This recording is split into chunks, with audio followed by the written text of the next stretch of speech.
പറ്റുമോ? കുറിപ്പെ ഒന്നും മിണ്ടാതിരിക്കുക, അവര് പരിപാടി നടത്തിക്കൊണ്ടിരിക്കല്ലേ. ഞങ്ങള് ഒരു ഷൂട്ട് നടക്കുക, നിങ്ങൾ ഒന്ന് ഇച്ചിരി മാറി ഒന്ന് അതുകൊണ്ട് മിണ്ടായിരിക്കണം. ഇപ്പം പ്രിൻജുവസ് കുറിപ്പെ ഒന്നും മിണ്ടാതിരിക്കുക, എന്നെ നാറ്റിക്കാതെ. ഇങ്ങോട്ട് പ്രിൻജോസ് കുറുപ്പേ. പ്രിൻജുവസ് കുറിപ്പ്. പ്രിൻജോസ് കുറുപ്പേ. എന്റെ മോളാവാൻ പ്രായമില്ലേ? ചേച്ചിന്ന് വിളിച്ചാൽ എന്താ എനക്ക്? അതാണ്, അതല്ലേ എളുപ്പം. അല്ല ചേച്ചി, എന്താ പ്രശ്നം എന്താ ശരിക്കും? മോനാവാൻ പ്രായമുള്ള അത്രയൊന്നും ആയിട്ടില്ല കേട്ടോ. എന്താണ് അല്ല എന്താ എന്ത് പ്രശ്നം എന്താ? ഈ നിക്കുന്നുണ്ടല്ലോ, ഇതെന്റെ ഭർത്താവാ. അത് മനസ്സിലായി, അത് മനസ്സിലായി, ഞങ്ങക്ക് മനസ്സിലായി. മനസ്സിലായി. എന്റെ ദൈവമേ, ഇതുപോലൊരു പിശുക്കനെ എന്റെ ജീവിതത്തിൽ ഞാൻ കണ്ടിട്ടില്ല. മനുഷ്യനായ ഒരു കുറച്ചൊക്കെ പിശുക്കാണ് ഇത്. പിശുക്കെന്ന് വെച്ചാൽ പിശുക്കിന്റെ കയ്യും കാലും തലയും എല്ലാം കൂടെ വെച്ച ഒരു രൂപമായി നിൽക്കുന്നത്. അല്ല, നമ്മള് ജീവിതം ആകുമ്പോ നമുക്ക് കുറച്ച് പിശുക്കൊക്കെ വേണം, നല്ല ജീവിക്കാൻ പറ്റുള്ളൂ നമുക്ക്. ആണ്, ഞാൻ ഇച്ചിരി അത്യാവശ്യം പിശുക്ക് ജീവിക്കുന്ന പുള്ളി എന്താ ഇത്ര നേരം നിങ്ങൾ സംസാരിച്ചല്ലോ. പുള്ളി പിശുക്കും അതും. സംസാരവും പിശുക്കും. പുള്ളി ഒരുപാട് സംസാരിച്ചു കഴിഞ്ഞാൽ നാക്ക് കുഴയുമല്ലോ. നാക്ക് കുഴഞ്ഞ ഒരു കുപ്പി വെള്ളം മേടിച്ച് കുടിക്കണ്ടായോ? ആ പൈസ പോകത്തില്ലേ? അതാ പുള്ളി മിണ്ടായിരിക്കുന്നത്. 20 രൂപ ലാഭിച്ചതാണ്. ഇപ്പൊ ഈ കഴിഞ്ഞ ഇടയ്ക്ക് നമുക്ക് എല്ലാവർക്കും കൊറോണ വന്നില്ലായിരുന്നോ? ഈ ലോകത്തുള്ള എല്ലാവർക്കും കൊറോണ വന്നില്ലായിരുന്നു. ആ സമയത്ത് ഞാൻ പറഞ്ഞു, എന്റെ ചേട്ടൻ ഒരു കുഞ്ഞാഗ്രഹം, എന്റെ ചേട്ടാ എനിക്കൊരു മാസ്ക് മേടിച്ചു ചേട്ടാ, എനിക്ക് പിള്ളേർക്ക് മാസ്ക്. ഇങ്ങനെ എന്ത് ചെയ്തെന്നറിയാമോ? അയലത്തൊക്കെ ഉള്ള ആൾക്കാർ വലിച്ചെറിഞ്ഞ മാസ്കുകൾ ഉണ്ടല്ലോ, അതെല്ലാം നടന്ന് പെറുക്കി എടുത്തോണ്ട് വന്ന് ഡെറ്റോൾ വെച്ച് കഴുകി ഞങ്ങൾക്ക് തന്ന്. കഴുകിയില്ലേ ഞാൻ? കഴുകിയപ്പോ അതിന് അണുവിമുക്തമായില്ലേ? അങ്ങനെയാണ് ഞാനത് ഉപയോഗിച്ചത്. വെറുതെ കാശ് കളയുന്ന എന്തിനാണ്? അല്ല അതൊക്കെ ഇരിക്കട്ടെ. ഈ അസുഖം തുടങ്ങിയിട്ട് എത്ര നാളായി? ഞാൻ എന്നെ കെട്ടിക്കൊണ്ട് വന്ന കാലം മുതൽ ഞാൻ കാണാൻ തുടങ്ങിയത്. ജനിച്ചപ്പോഴേ ഉണ്ടോ നിങ്ങളുടെ അമ്മ പറഞ്ഞു. പണ്ടേ ഉള്ള അസുഖമാണ് എന്റെ പൊന്നിയേച്ചി. ഈ മൂക്കിനകത്ത് ഈ സാധനമൊക്കെ കയറ്റി കറക്കണമെന്ന് നമുക്ക് എല്ലാവർക്കും ഒരു ആഗ്രഹമില്ല. ഇങ്ങനെ ഇന്ന് വരെ 8 തവണ കൊറോണ വന്നവളാ ഞാൻ. 8 തവണയോ? എങ്ങനെ പറയാ? ഈ അരിപ്പ മാസ്കും വെച്ചോണ്ട് നടന്ന പിന്നെ എങ്ങനെ വരാതിരിക്കും എനിക്ക് 8 തവണ ഇവർക്ക് കൊറോണ വന്നത് ആ മാസ്കിന്റെ കുഴപ്പമല്ല, ഇവര് സോപ്പിട്ട് കൈ കഴുകുന്നില്ല. നമ്മുടെ വീട്ടിൽ എവിടെ ഇരിക്കുന്ന ചോപ്പ് കണുകാൻ? പ്രിൻജോസ് കുറിപ്പ് ഇല്ലായ്മ പറയരുത്. ഞാൻ ഒരു ബാർ സോപ്പ് മേടിച്ചു തന്നിട്ടില്ലായിരുന്നു. ബാറ സോപ്പ് ഇട്ട് കുളിക്കുന്നത് ബാറ സോപ്പ്, കഴുകുന്ന ബാറ സോപ്പ്, തലയിൽ തേക്കുന്നത് ബാറ സോപ്പ്. അത് മോശം. അത് മോശമല്ലേ? ഈ ഉപയോഗിച്ച സാധനങ്ങളൊക്കെ വീണ്ടും വീണ്ടും ഒക്കെ കഴുകിയിടറ്റുള്ളൊക്കെ ഞങ്ങളെ ആശുപത്രി കൊണ്ടുപോയില്ല. എന്തിനാണ് ആശുപത്രി പോകുന്നത്? കൊറോണയ്ക്കുള്ള പ്രതിരോധിക്കാനുള്ള സാധനം എല്ലാം നമ്മുടെ വീട്ടിൽ തന്നെ ഉണ്ടല്ലോ.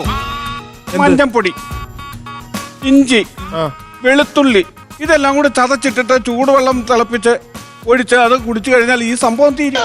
പക്ഷെ എന്നാലും ചേച്ചിക്ക് വരാതിരിക്കാനല്ലേ ഇത്? വന്നു കഴിയുമ്പോ അത് മാറണ്ടേ? അതിന് എന്തെങ്കിലും അസുഖം വരാനും വരാതിരിക്കാനും ഇതിനെല്ലാത്തിനും ഈ മരുന്ന് മതി. എന്നെ പ്രസവിക്കാൻ നിങ്ങൾ ആശുപത്രി കൊണ്ടുപോയിട്ടുണ്ടോ? എനിക്ക് 2 പിള്ളേരുണ്ടായി, എങ്ങനോ ഉണ്ടായിപ്പോയി. പ്രസവിക്കാൻ പോലും ആശുപത്രി കൊണ്ടുപോയിട്ടില്ല, അറിയാമോ? എന്തിനാ ആശുപത്രി കൊണ്ടുപോകുന്നത്? എന്തിനാ ചേട്ടാ ഇതൊക്കെ? എന്റെ അമ്മ 10 പ്രസവിച്ചതാണ്, ആശുപത്രി പോയിട്ടല്ലോ. കാലമല്ലേ? എന്നത്തെ കായലുവായാലെന്തോ റിസ്ക് കൂടുതലാ. എന്റെ അമ്മ എന്നെ ഗർഭിണിയായിട്ടിരിക്കുന്ന സമയത്തും നിറവയറോട് നിന്ന് ഈ നെല്ല് കുത്തില്ലേ, നെല്ല് കുത്തുകയായിരുന്നു. നെല്ല് കുത്തിക്കൊണ്ടിരിക്കുന്ന സമയത്താണ് അമ്മയ്ക്ക് ഈ വേദന വരുന്നത്. അമ്മ അമ്മിണിച്ചിട്ടയാണ് ഓപ്പോസിറ്റ് നിന്ന് നെല്ലിടിക്കുന്നത്. അമ്മിണിച്ചിട്ടയിൽ ഉറക്ക കൊടുത്തിട്ട് പറഞ്ഞു, ചേട്ടത്തി ഒന്ന് പിടിച്ചോണം, ഞാൻ ഇപ്പോ വരാമെന്നും പറഞ്ഞ് അമ്മ അങ്ങോട്ട് പോയിട്ട് തിരിച്ചു വന്നപ്പോ അമ്മിണിച്ചിട്ട് ചോദിച്ചു, എവിടെ പോയാടി? ഞാൻ പ്രസവിക്കാൻ പോയതാണെന്ന്. എന്നിട്ട് വീണ്ടും നെല്ലിടി തുടരുകയായിരുന്നു. അങ്ങനെ പാരമ്പര്യമുള്ള എന്റെ വീട്ടിൽ എന്തിനും ഞാൻ ഹോസ്പിറ്റലിൽ കൊണ്ടുപോയി പറയിക്കണം? വീട്ടിൽ പറ്റൂടെ?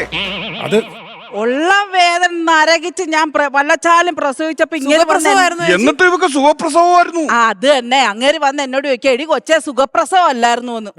ഒരിക്കലെങ്കിലും പ്രസവിച്ച് നോക്കണം, അപ്പൊ അറിയാം അത് സുഖമാണോ ദുഃഖമാണോ. എല്ലാവർക്കും ഒരു ചോദ്യമുണ്ട്, പ്രസവിച്ച് കഴിയുമ്പോ സുഖപ്രസവം അല്ലയോന്ന്. പിന്നെ 2 പിള്ളേരുണ്ടെന്ന് പറഞ്ഞല്ലോ. മൂത്ത കൊച്ചിന് കല്യാണപ്രായമായി. കഴിഞ്ഞു വന്നിട്ട് കല്യാണം നടത്തുക കല്യാണം.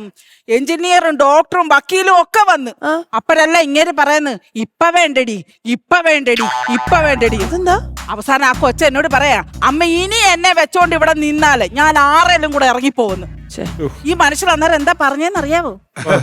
അത് തന്നെയാണ് എന്റെ തീരുമാനമെന്ന് ഞാനും പറഞ്ഞു. ഇറങ്ങിപ്പോവാനോ?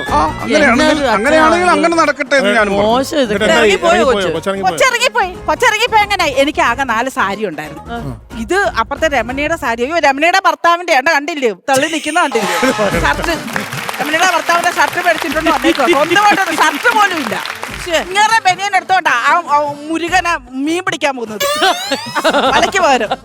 നിർത്തി അങ്ങ് അപമാനിക്കാതെ പ്രശ്നം പറയും. വല്ല ചളിപ്പുണ്ടോ നോക്കിക്കേ, എന്തൊക്കെ പറഞ്ഞാലും ഇങ്ങനെ മിണ്ടത്തില്ലല്ലോ. പ്രിൻസ് കുറുപ്പ് എന്നെ വല്ലാതെ ഇൻസൾട്ട് ചെയ്യുന്നു. അയ്യോ എന്നിട്ട് ആ കൊച്ചെന്തേരി ആ 4 സാരി ഇങ്ങനെ കെട്ടി അത് താഴോട്ട് ഇറങ്ങി അതങ്ങ് പോയി. ആ ചെറുക്കൻ്റെ കൂടെ അങ്ങ് പോയി.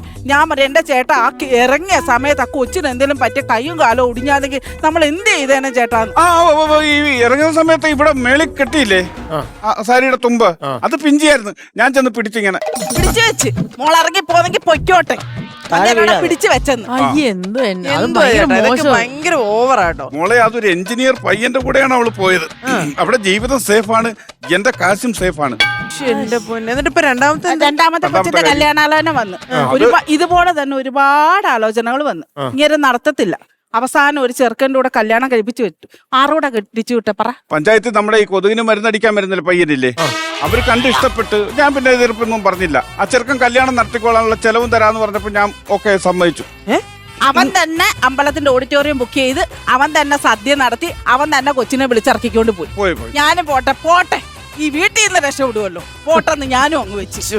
എന്നിട്ടേ നമ്മളെല്ലാരും കല്യാണം കഴിയുമ്പോ ഒരു വീഡിയോ ഒരു ഫോട്ടോ ഒക്കെ എടുത്തു വെച്ചാൽ പിന്നീട് നമുക്കത് കാണാനല്ല. തീർച്ചയായിട്ടും ഇങ്ങനെ എടുത്തോന്ന് ചോദിച്ചാ ഇങ്ങനെ സമ്മതിച്ചില്ല, ഞാൻ സമ്മതിച്ചില്ല. അതൊക്കെ അനാവശ്യ ചെലവാണ്.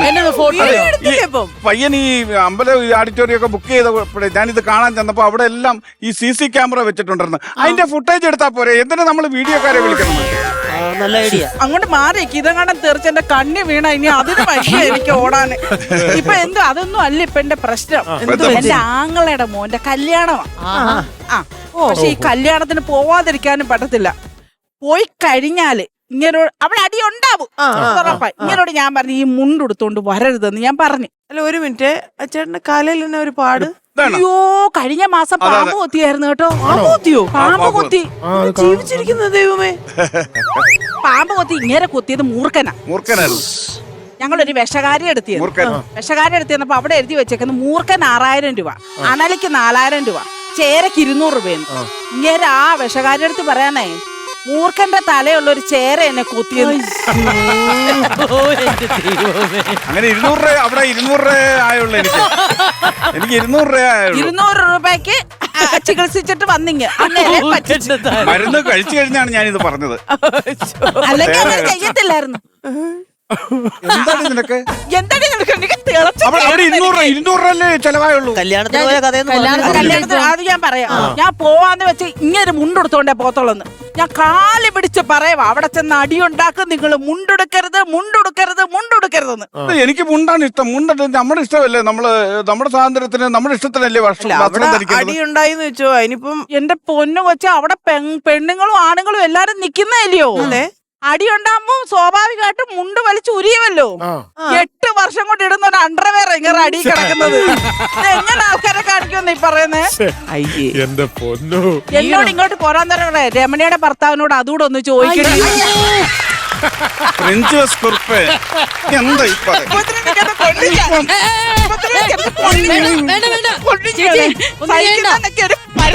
ഇപ്പൊ ഞാൻ നാളെ കടത്തും നിങ്ങളെ. ഊരിപ്പോ